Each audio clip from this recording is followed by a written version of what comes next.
Comment faire pour que le télétravail ne soit pas une composante négative supplémentaire à une situation déjà compliquée dans laquelle se trouvent beaucoup de personnes? Retour dans le bureau pour le quatrième conseil. Comment vous, manager, allez identifier les zones sensibles chez vos collaborateurs et pourquoi il est important de bien régler le curseur de vos demandes et de vos exigences.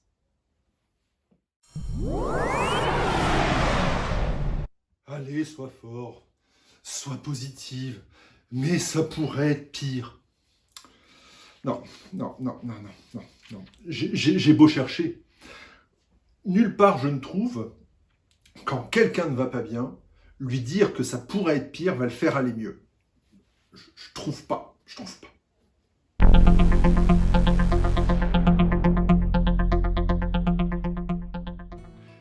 Quels sont donc les points de vigilance que vous devez avoir pour ne pas mettre vos collaborateurs dans une dynamique négative?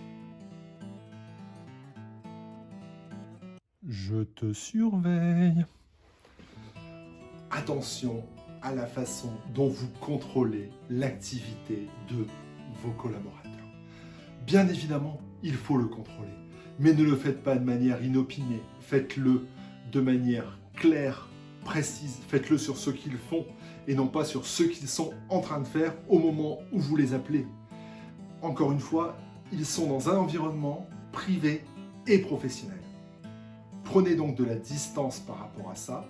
Vous n'êtes pas en train de passer derrière leur bureau pour voir s'ils jouent à Candy Crush ou pour voir s'ils sont en train de passer une commande sur venteprivée.com, mais vous êtes là pour vous assurer qu'ils fournissent un travail suffisamment sérieux par rapport aux objectifs que vous leur avez donnés. Soyez donc distant avec votre notion de contrôle.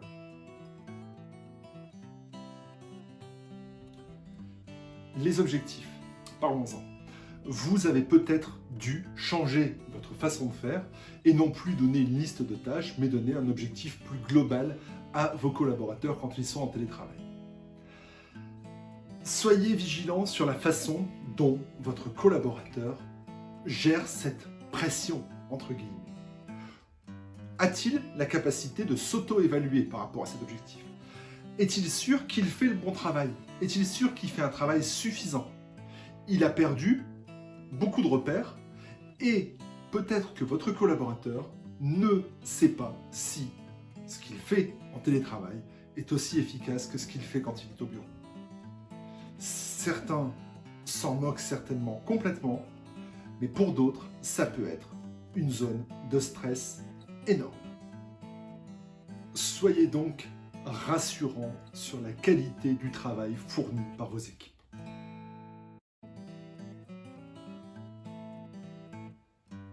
Monotonie ou lassitude ou ennui.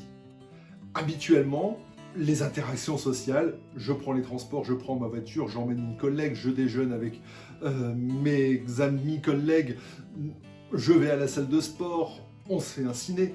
Toutes ces interactions sociales se sont arrêtées et les personnes vivent en huis clos chez elles. Elles y travaillent, elles y vivent, elles y ont leur vie de famille, mais tout ça peut être compliqué.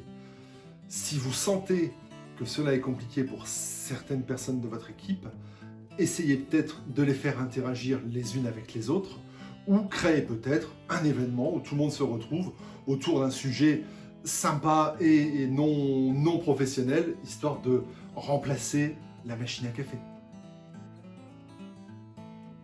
Vous l'avez très certainement entendu, beaucoup de personnes aujourd'hui sont inquiètes pour l'avenir. N'hésitez pas à donner des informations, à livrer des éléments que vous avez à votre disposition pour rassurer vos collaborateurs. Si vous n'avez pas d'informations à leur donner, demandez-en à vos supérieurs. C'est important que vous, managers, puissiez apporter de la sérénité à vos équipes. Je vous dis à très bientôt pour le 5e conseil et prenez soin de vous. À très vite.